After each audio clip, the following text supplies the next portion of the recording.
Hey y'all, it's Corey with Everyday Man, doing everyday reviews for everyday people. Today, I want to talk to you about 5 things that nobody tells you about buying a truck camper. And we'll get with it right after this.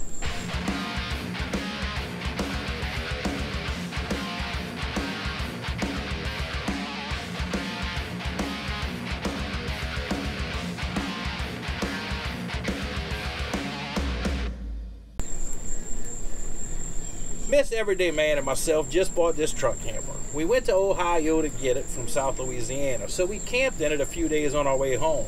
We stopped in the Great Smoky Mountain National Park. We actually rode through the mountains, back roads, Highway 129, all the way down to Georgia. So we did the Tail of the Dragon and everything in the truck camper. We slept in Georgia last night at Vogel State Park, and we've made it down to southern or Florida, the panhandle of Florida. We're here at the Big Lagoon State Park in Perdido Key, Florida. I want to talk to you about 5 things that I know I was concerned about when I bought my truck camper, and maybe you are too. So let's go ahead and get the list started. I made some notes while I was driving along so I could talk to you guys about it. All right, number 1, I will tell you, airbags are a must if you're going to put a camper in the back of your truck. When I spoke to the lady at the dealership in Ohio about coming and get it, she asked me about my truck, about my Ram, my 2500 Ram, which is what I have. It's a 2018 2500 Cummins Ram. And she asked me if I had airbags, and at the time I didn't. And she pretty much told me that she wasn't going to let me leave without them. So I went ahead and put airbags on the truck. And I can assure you, I'm glad I did.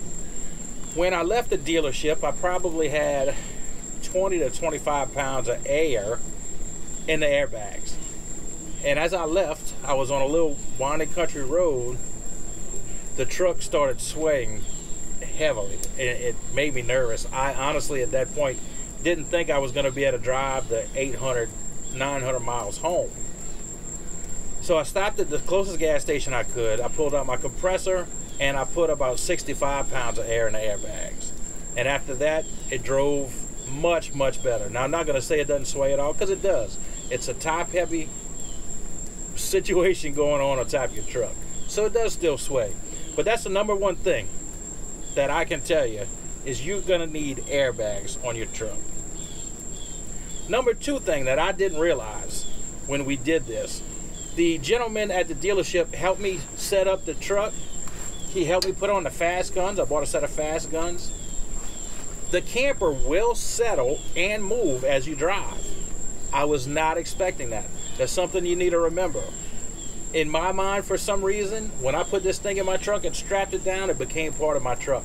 But that's simply not true. As you're moving along the road, turns or bumps on the interstate, this thing will shift in the truck. Now, I do have it set on a rubber mat. I got a truck mat under it. But I noticed when I would stop at fuel stations, I would check the fast guns, and some of them would be loose, and I'd have to go around and tighten them. So do that. You want to be sure to do that every time you stop. Check your fast guns. This thing will shift around and move. Not a whole lot, but it will move. And on that note, if you notice your truck starting to sway, it happened to me this morning. I thought I had a leaky airbag or something. The truck started swaying more than it was, and I stopped, and 2 of my fast guns on the driver's side were loose. The truck had shifted, and it was causing the camper to sway. As soon as I reset them, readjusted them, and strapped it down, it became much more stable, and I was able to drive like I want. So, that's number 2. It will move around. It's not part of your truck. Number 3, this one kind of goes without saying, but I'm going to tell you anyway. If you're new to this, if it's your first time, you need to remember that you're adding a lot of weight to your truck. You're adding 3,000 pounds to your truck that's not on wheels. So if I was pulling a 3,000 pound trailer, let's say my trailer, in fact, that I pull my side-by-sides on, I have trailer brakes. So when I apply the brakes, this thing stops on a dime.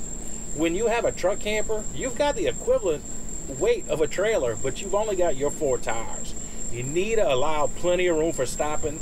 This truck no longer stops on a dime. It's still confident in stopping, but you're not going to be stopping like a Miata. So remember that. You've got the weight of a trailer without the added benefit of trailer brakes.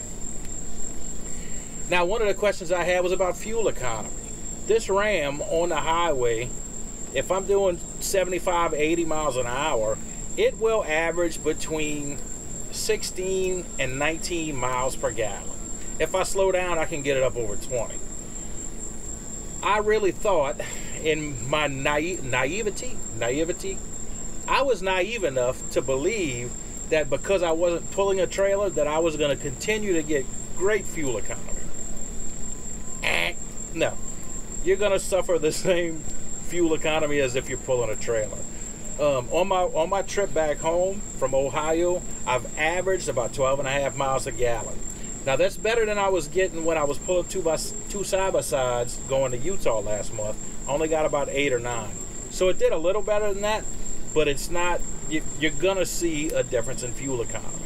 And that's something you don't hear people talk about very often either, but it will suffer. Now, I don't have a pop-up, so mine is a full hard-sided camper, and the pop-ups may be different. That I'm not sure about. I can't talk about that. But your fuel economy will suffer. Now, another one that definitely should come without question is you can drive these things anywhere you drive a vehicle.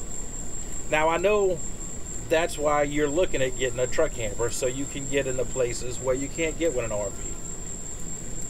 And I guess I knew that in my but we were driving to Elkmont campground in the Smoky Mountain National Park, and there's 2 ways to get there on the GPS.